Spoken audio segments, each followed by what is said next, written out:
and welcome to Rate That Album, the podcast where two guys from the Midwest who feel they know better than actual music artists critique albums on a weekly basis. With me, always, Paul Muad'Dib, and with me, as always, is the one, the only, Joe Fremming of the Joe Down. Joe, how you doing, buddy? I'm doing all right. I am doing A-OK. That's fantastic. You don't got the Vietnamese telephone ministry blues? Nope, I do not. We'll get into that. We will get into that. As today's album is from a band called the Fiery Furnaces. We're going to be reviewing their fifth full-length album called The Bitter Tea, which came out in 2006. Joe, I have a lot, and I actually picked this album. I have a lot to say with it, but I want you to start first. Go ahead, Joe. Okay, I'm going to start this off with a tale. I'm going to make this comparison here, so bear in with me. So when I was in college, I knew a lot of people who went to college as art majors. The problem with being an art major is they didn't teach you the fundamentals of how to be an artist, like painting and all that. It's just basically do whatever you want. So I worked with this guy at a place called CD Warehouse. And he told me he was an artistic photographer. I was like, okay. And he showed me one of his shots. And I saw the idea he was going for. And it was like a nude woman. He just talked some poor woman to put fake blood on her and a crown of roses and look like, the female Christ. And I think he thought he was being super original. I didn't have the heart to tell him that's probably been done. But I saw what he was going for. But the problem was the photos was just like straight shot, light bulb above her head. I think he was trying to go for the halo effect, but so light bulb above her head and a gray tarp behind her. And I said, "Are these your practice shots?" And he got really mad. He said, "No, shit. these are what I'm submitting for my whatever for class." And I made my second mistake was, you shot this like you're shooting a family portrait. Oh, no. He got even more mad at me. I say this because he had the ideas, he just didn't have the fundamental understanding of how to make it work. That is what I felt with this album, is that they have a lot of good ideas, but the fundamental building blocks for a song, I think they just do not have the strongest grasp on. So while it sounds cool a lot of times, it really is just a woman with cornstarch dyed red in a straight shot trying to be something it's not. For me, you hear song and it's being weird and cool, but I don't think they understand why they're doing it, and they don't understand the building process. So when you think of songs that are albums and songs that go deep into like surreal stuff, let's say the Beatles with like Revolver. Let's go to Tomorrow Never Knows or Never whatever. It's weird, it's loopy, it's experimental, but at its core, John Lennon knew the basic structures of a song. He knew how it worked. And then he was able to deconstruct it. These people just went in just deconstructing it without having the understanding of what they were deconstructing, is how I read this album. Man, you're nicer than I am. Wow. I thought I was being I threw that guy under the bus, but he was a really shitty photographer. You didn't understand angles or anything. You're nicer than me. It's kind of like Oh fuck, I can't remember this director's name. He makes really shitty straight to DVD movies, and he always goes with Dutch angles, and it just sucks. Like the whole movie's at a goddamn Dutch angle. If you guys don't know what a Dutch angle is, it's basically where the camera's kind of crooked. It's if you watch the Batman '60s show, when they get into a fight, it goes automatically into Dutch angles. Yes, and Dutch angles to me are like the Comic Sans of movies. A lot of times, just stop doing them. Just stop fucking doing them. Unless you are Martin Scorsese or Quentin Tarantino, who have studied the art of film and understand what angles bring to the table, don't do it. Right, exactly. You guys don't understand how a song works, so you're going in at all Dutch angles. And this is essentially the Dutch angle album. Now, I'm going to fully admit that there was a time where I listened to this album when it came out, and I was out of my tits when I was listening to this album at the time. And I really liked it. So when I picked this album, I remember the good stuff, but going back and listening to it, man, I gotta be honest with you, a lot of it isn't even music. No, it's like I said, like when you deconstruct a song and then overlap it, you have to understand that there has to be a song underneath. That's why I use that Beatles comparison. Yep. Tomorrow Never Knows. You can, if you take away all the samples and loops and backward tape, there's still essentially a basic song underneath. Now, I am going to say that they envisioned this album as a, quote, loose companion piece to the album that came before it called Rehearsing My Choir. In a way, I think they would have been better off if they had just called this like the B-sides or rehearsals or whatever, because you have an hour of 20 music and you maybe got 3 songs in here. People say they're going to put something's a companion piece to another album nobody's ever heard. My response is, oh, fuck you. Kinda.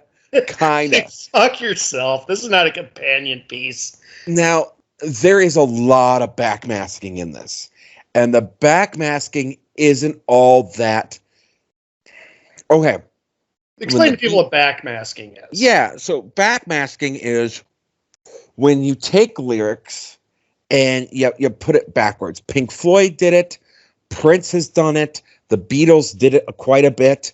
A lot of bands. If you're doing psychedelic, Beck has done it. Butthole Surfers did it in Pepper. Yep. Like Beastie Boys have done it. Like it's an accent. It's not supposed to be the song. It's an accent to the song. Yeah, or it's like in the case of like, there's a little bit of mystery to it. Like, what are they saying, right? Yeah. And Carol Pink at the was it the Funny Farm? Yeah. Congratulations, you found the hidden message. Send your answer, Cara Pink at the old Funny Farm or something. Yeah. Very similar to that. I used to memorize that, but I don't remember what it is verbatim anymore. I think it's pretty much that. It was just like a joke on the... Yeah, because that's back when people could play albums backward and you hear those messages. And that's the thing, right? Like you could play it backwards and you could. Now it's being done on a case of, in this fucking 7 of these songs have backmasking. And one of the songs is like almost entire backmask. And it's obnoxious. It doesn't come across as good. I think I listened to this and I think I messaged you and I said, they're trying too hard. You did. That's exactly what you said to me. They're trying too hard. And I don't know. I don't know if they're trying too hard. You all right? Yeah. And then you got so mad you started coughing. I did. I got pissed. No, you're like me with the Lindsey Buckingham review. There's okay. And you picked this one. I know I picked this one because I remember liking it because there are. Let me put it this way. There is some good stuff here. Yeah, when it gets into the songs, it's good. I told you when it gets into the songs, it soars. Mm-hmm. Unfortunately, it's just buried beneath a bunch of bullshit. A lot of bullshit. And it's an hour and 20 minutes of bullshit. For what may be I don't know, 15 minutes of good stuff in there. Yeah, I think so you're waiting through an hour and 5 minutes to get to the good stuff. Yeah, it's a lot of backmasking. It's a lot of, and they're not even saying anything prolific. It's just the lyrics that are in that song backwards. It's literally all it is. Yeah. It's not anything mysterious or whatever, right? And here's the thing: it's released on CD. Yep. It came out. I don't know if they did a vinyl release. They sold it on the tour, what I'm reading on Wikipedia. The only way you can really hear is either you play it on a computer and play it in reverse, which I used to do back on my old Windows 3.1 when I was like a kid, just because I like figuring that shit out. Yep, me too. But, not a lot of people have that time. So the only real way you could do that is with having a record player and a vinyl release of this, and then destroying your vinyl as you move it in reverse. Exactly. You're ruining your vinyl. I actually did that to I had 2 copies of it, Prince's Purple Rain. I ruined one of them trying to listen to what it was backwards in Purple Rain. But the point is that it's not even, and you know what? So I learned about this album and I thought this was shitty. But at the same time, you go, should I even have gotten in Rolling Stone? The only reason that I saw this review in a Rolling Stone magazine is they mentioned that at the time the female vocalist Eleanor Friedberger was dating the Alex of Franz Ferdinand. That is the only reason why this really was on my radar. And that's not a glowing... This was on your radar, but you never heard of the Sparks album they did Franz Ferdinand. Right. Exactly. No, I mean, and that's really what it was. It's like, oh, this is an experimental prog rock album by girlfriend of Alex so-and-so of the Franz Ferdinand. So I was like, I like Franz Ferdinand, so maybe I'm going to like this. And again, I was really, really, really, really out of my tits during the time frame of in 2006 when I was listening to this album. And it was, I remember, like I said, I remember Nevers. I remember the Benton Harbor Blues reprise. And that's about it. Like the last 8 minutes of the album. I didn't remember some of it. And, so there's good things like throughout the album. There's not a lot of singing. I wouldn't call what she does singing. It's almost like spoken word through a lot of it. And that's a little obnoxious. The only kind of spoken word I personally like is either William Shatner or motherfucking Henry Rollins, right? Like, unless you're kind of like Dutch Angles, unless you're William Shatner or Henry Rollins, you really need to understand the art. Dutch Angles are sure taking a beating in this review. Fuck Dutch Angles. Anyways, no, but oddly enough, there's this one melody, and like my wife said to me, "Man, it all sounds the same." And I was like, "Yeah, but you know what? That's the one thread that kind of ties all these songs together." And someone else could have done it like Roger Waters, like Pink Floyd, like, I mean, I brings to mind Pros and Cons of Hitchhiking, where there's that. Yeah. There's this, it has this particular melody that goes through every single song. And it ties everything together, but it's telling a story. You're not telling a story here. So instead, we're just getting basically what would be, I mean, I'd rather listen to, again, Lou Reed's Metal Machine than this. And this, I compare it to that for a majority of the album. I don't know about you. Yeah, I mean, at least with Lou Reed, Metal Machine music, like, I could get, like, somewhat into it. Like, even if I just put it on while I was working, it would give me like some sort of like at least a calming effect, which is weird to say about Metal Machine music. No, I get it though. I know exactly what you're saying. But this was like, I listened to this while I was working, and I just got discombobulated a lot of times because they're trying so hard, and they're trying so hard to be weird.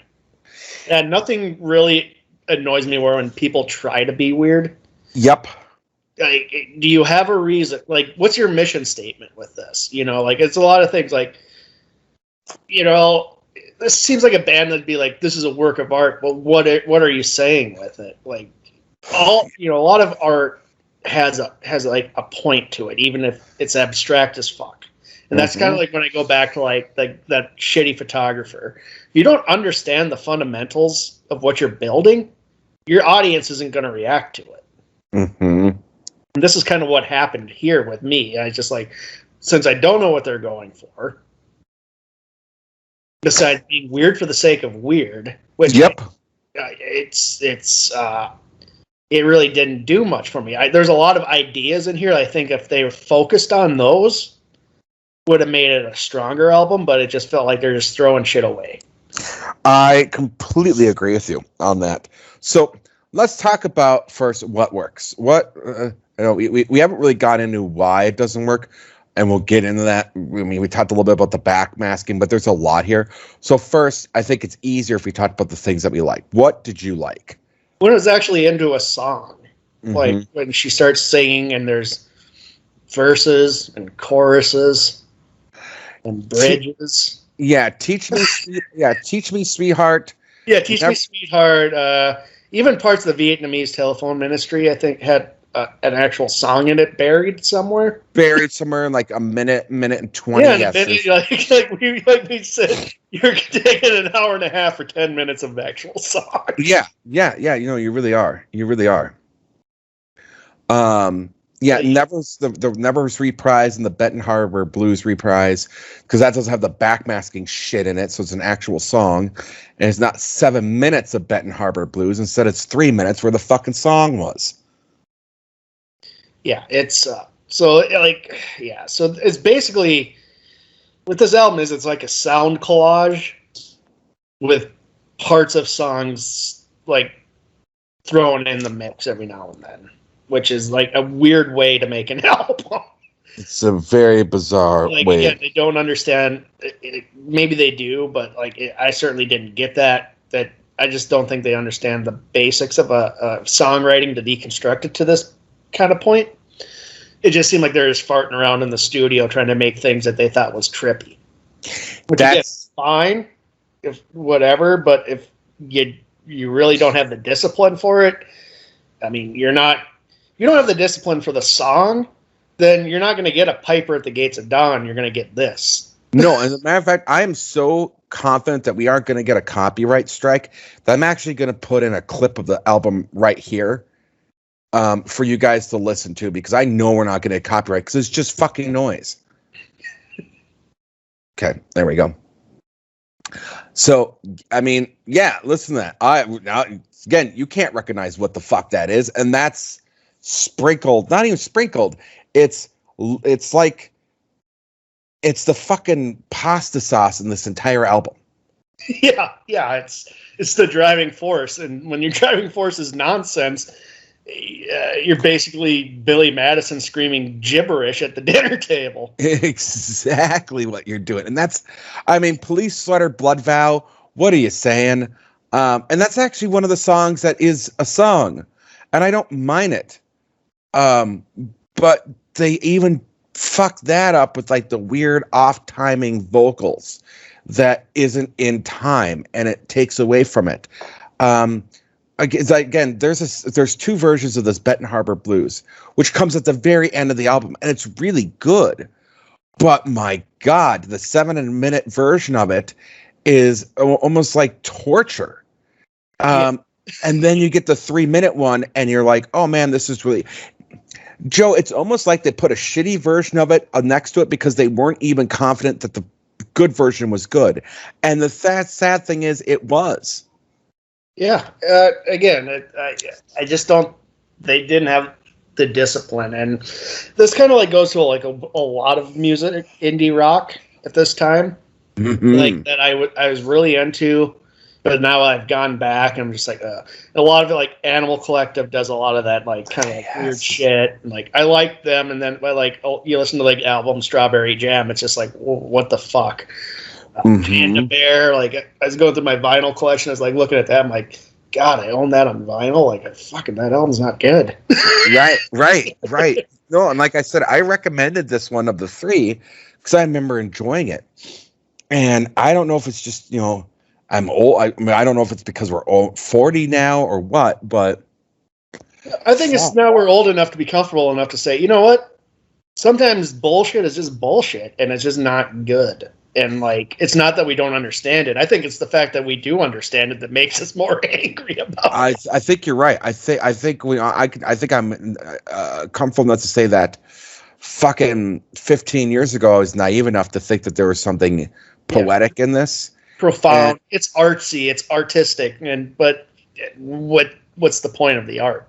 Right. Yeah. Because now, go ahead. Cohesiveness to it. It's just a bunch of random sound things, and like again, that's fine if you're just farting around in a studio. But if you expect people to want to buy this or have re-listen value to it, you got to hunker down and like work on it more. You got to work on your craft more. You can't just, just fart out nonsense and expect people to see it as great art.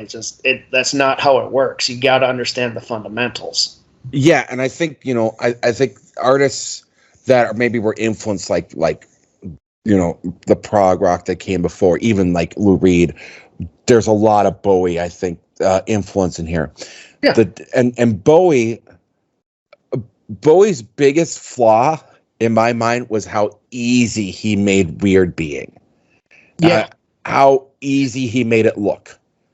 But he understood how music worked. He understood the effectiveness of a catchy song. And then he layered it. Like, you listen to that Berlin trilogy, he layers it. He really does. But also, Bowie struggled too with some albums that people didn't like. I mean, not a lot of people liked what was the folk album he did, like the folksy album with Andy Warhol and all that. I forget the name of the album. Well, he put that out after he did Let's Dance, I think. Which Let's Dance is like a huge, like that revitalized his career. Like that was like his second wave, and all of a sudden he was this pop phenomenon. And he's like, I don't want to be that. I'm gonna do this folk album. People were like, what? And then he did Soft Machine, which I love. Yep, Soft Machine's great. No, and I mean, and that's the thing, is that he made being weird and genre switching look easy. Yeah, but it wasn't even easy for him. No, and that's what people mistake. They go, man, Bowie's on the radio. Man, everyone loves Bowie. Struggled for years. And that's the thing, is that, I mean, Bowie would talk about, man, I love going in and putting in the farts, the blips, and blah, blah, blah, putting it in there. But he also understood that, as you said, the basic song structure of what people expect of what a song should be. Yeah. And to be weird, to try and deconstruct what song is. And I kind of feel like that's where a lot of this stuff kind of is what song, like what is music, man? We know what music is. Just stick to it. It's been the fucking staple for how many fucking years, right? And it goes back to those art students who don't understand the basics of why a painting of a piece of fruit is where you probably should start. You have to understand certain dynamics of the field you're in before you can deconstruct it. So like Bowie could, by the time he does Ziggy Stardust, he knows how a pop song, he knows how to write one, he knows how to play it on guitar, and then he subverts it. Yes. And I'm not saying these guys don't understand how to play their instrument or their craft. No, I just don't think they're as disciplined. Yeah, exactly. There wasn't a discipline in there. There wasn't, and it was one of the reviews for it was too long and oddly diluted, and I think that is perfect. Oddly diluted is a wonderful way to describe this album. Yeah. Yeah, I mean, fuck, man. That's where it was at. I don't know. I mean, I really hate a lot of what's on here. Yeah, Uh, and again, when it got to the actual songs, and there were some ideas on here. I'm like, this would be great if they could focus, but it also seems wildly unfocused, like a spastic child. Sometimes it's just like, what, like you're not really subverting my expectations when I'm just expecting you to be doing nothing. well, and When I'm expecting you to be doing this, now you're not really subverting anything. Like after track one, in my little thatched hut, I see where you're going with this. You're not going to subvert me anymore. no, exactly. Switch it up. Switch it up on me. You want to be subversive? Don't let me get comfortable with any of what you're doing. And the thing is that you're getting me comfortable, but what you're getting me comfortable with is garbage. Yeah, you're making me discombobulated, comfortable, but like just a little like I really don't want to be listening to this anymore. Well, and the thing is that the prevailing melody in it is catchy. It's catchy, and it's all throughout of it. It's all throughout the song, or throughout the album. And it's like, okay, it sounds like to me that you guys had this one melody, and rather you couldn't really write a song around it because that's all it is. It's a lick. It's a riff. That's all it is. And you couldn't write a song around it. So instead you made the unusual call to put together a weird neo psychedelic album around this particular riff. Basically a sound collage around Yeah. the riff. Yeah, exactly. A sound collage around a riff and made a fucking 72-minute goddamn album out of it. Well, I don't think I've heard you this angry about a review in some time. And I picked it. Yeah, you're getting awfully close to my Lindsey Buckingham breakdown. And that's the other thing. This is the whitest fucking thing I've heard in a long time too. Yeah, it was. It was like, I'm just like white people. Yeah, that's Like white hipsters, man. Like their parents never told them once, you're not good at something. Like you can just tell. You can just tell their parents were like, maybe you should aim a little lower. Yeah. Yeah, and sometimes as a parent, you need to be that parent and say, aim a little lower, sweetheart. Aim a little lower. Case in point, Billy Corgan's mom allegedly told him he was a musical genius his whole life. Look what happened to him. He's on InfoWars now. He's what? He's on InfoWars now. He's a regular on InfoWars. No, he's not. Yeah, you should see his interview with what's a fucking like nut on that show. Oh, let's talk about this offline because that saddens me to all belief. Yeah, no, Corgan lost his marbles. God damn it! Well, I know he bought in the wrestling. God damn it! See, now we're getting discombobulated, going all over. Alex Jones. Yeah, he's been on Alex Jones. I think he's gone on Rogan too. I'm not sure. Everybody's been on Rogan, so like he's just like crazy light. Why the fuck do we live in the worst time? All right, god damn it, Joe. Back to bitter tea. Well, I mean, no.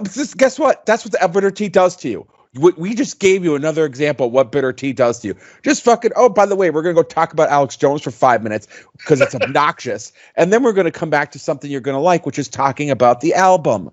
Yeah. Fuck, man. Yeah, it just goes on so many side detours, and yeah, it's just, again, there's like songs on here, like when it got to the songs I like, so it's like I don't want to like completely punch down on this, and like I think there were some ideas that I think if these two were focused enough, could have actually made something out of it. I agree. Kind of squandered it. I agree, and that's what makes it more frustrating for me. I completely agree with you. There is the basis here for something really good, and instead we got shit. Yeah. Instead of getting a chocolate shake, some fucking prankster decided to YouTube himself shitting in the goddamn McDonald's shake machine and putting it in a goddamn cup and serving it to customers. That's what we got. Yep. So, Paul, would you recommend this horse shit ice cream cone? No, fuck no. There's 3 songs. I will say this: there's 3 songs you should have maybe on a playlist, and that's "Teach Me, Sweetheart." That's the Benton Harbor Blues, and that's the Nevers Reprise. Yeah. Those three out of 15 fucking songs should be on your playlist. Joe, would you recommend this album? God, no. No. I wouldn't even recommend this band, Paul. Like, no, it's unfocused. It's all over the place. It's trying too hard to be clever and just falls flat on its face. Like, this is the musical version of like somebody who has like the Fountainhead in their book collection. Like, you're not going to impress me. In fact, I'm going to think less of you if I see it in your collection. Yeah, I owned this album at one point. Now I think less of you, Paul. Well, you may. I'm glad you brought this. No, I mean, again, there was a time where I was out of my tits enough where I thought this was prolific, this was profound, this was amazing. And I mean, to give you the AV Club gave it a B, Joe. Tiny Mixtapes AV Club's up its own ass, man. Like, the Tiny Mixtapes gave it 4 stars. Pop Matters gave it fucking 7 out of 10. Pitchfork Media gave it a 7.6 out of 10. What the fuck were people? I mean, Blender gave it a 3-star. What were we on? What was going on in 2000? Was 2006 that bad of a year for music that this was like a 4-star fucking album? I guess. Like, there's a lot of bands I like around this time, and Fiery Furnaces just weren't one of them. I remember seeing their stuff when I worked at Electric Fetus like a year or so later, and I'm just like, somebody would throw it on because we'd have promos, and I'd throw it on, and I'd just be like, what is, all right, like, I'm just gonna black out for the hour this is until it's my turn to pick an album. Yeah, it's blah. Yeah, it's blah. All right. Your turn. It is your turn to pick an album. Speaking of picking an album and it being your turn, Joe, what are we doing next week? All right. I've been up and down about what to pick next. I just kind of want to go with an album I just been looking for a reason to revisit. So we're going to go back to 1995, Paul. We're going to go to the solo project of the former bass player of Weezer. We're going to listen to Return of the Rentals by The Rentals, Matt Sharp's band outside of Weezer until he left after Pinkerton.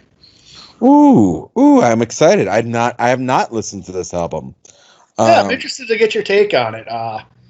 Look, I never really listened to The Rentals until maybe 6 years ago. And then it dawned on me that maybe Rivers wasn't the full creative force behind those first 2 Weezer albums, because it feels like as soon as this guy left, they kind of just nosedived. God, oh man, I have a lot to say about Weezer on that one. A lot to say about Weezer during that album. Well, I'll say it here because I don't want to say anything about Weezer because it's The Rentals. I'll say it here. I had a buddy of mine that was a big Weezer fan. He actually went to a concert and wanted to hear songs off of Pinkerton and whatnot, and the crowd was kind of chanting for certain songs. And that's as an artist that gets kind of shitty, but at the same time, you can usually come territory. It comes with the territory, and you play that shit during an encore. And Rivers just flipped everyone off and only did half a set and didn't come back because he didn't like the way that the crowd was treating him, chanting for certain songs when they were trying to promote a different album. Dude, get over it. Get over yourself. And my buddy was like, I still love Weezer, and I'm like, God, you are you're a glutton for abuse, aren't you? Here's the thing to think about with Weezer. They put out 15 albums, and only 2 are memorable. Yeah. And both those albums were in the 90s. When this guy was in the band. when this guy was in the band, when Matt Sharp was in the band. I mean, they had a couple hits hitting there, like Hash Pipe, Hash Pipe, Beverly Hills, and Pork and Beans. But other than that, nothing. Yeah. Did you listen to the new like Wheeze Halen or whatever Weezer? Yes, I did, and I was. There was 2 times this summer, Paul, I've been just blind raged. The first one was when I listened to Lindsey Buckingham. And the second time was when I listened to Van Weezer. I almost had that as an album for this, by the way. And then I was like, I can't listen to this more than once. And that's the other thing. Again, guys, when it came to Bitter Tea, I make a point of listening to the albums 3 times. Yeah. 3 times. That was 5 fucking hours of my life. I want back. Well, 4 hours of my life, really. I'm exaggerating, but still I want it back. God. Suck a chode. Yeah, no, Bitter Tea. It wasn't the roughest one. We've had some rougher albums. I'd say Saint Anger was rougher to sing. Yes. But yes. At least I could laugh out loud during Saint Anger. Like, there was no moments of joy with Bitter Tea. And that's it. Like you can laugh at Saint Anger and go, my God. What the fuck were they thinking? Yeah, like it's. I mean, and we're laughing at basically a downfall of a band that we very much enjoyed. It's like we're seeing a car wreck, though. This is more like we're creating car wrecks because it's art. Yeah, yeah, but they don't understand how a car wreck happens. Exactly, they're just slowly rubbing the bumper into a tree and saying, "Look at that! I got in a car accident. Oh man." No. Like I said, 3 songs are all you need off this album, and you'll be fine. I do plugs, but again, I don't know when we're going to be getting back up. I got to get a new computer to kind of sort through stuff. So I say we forego the plugs, Joe. And why don't you take us out, buddy? No.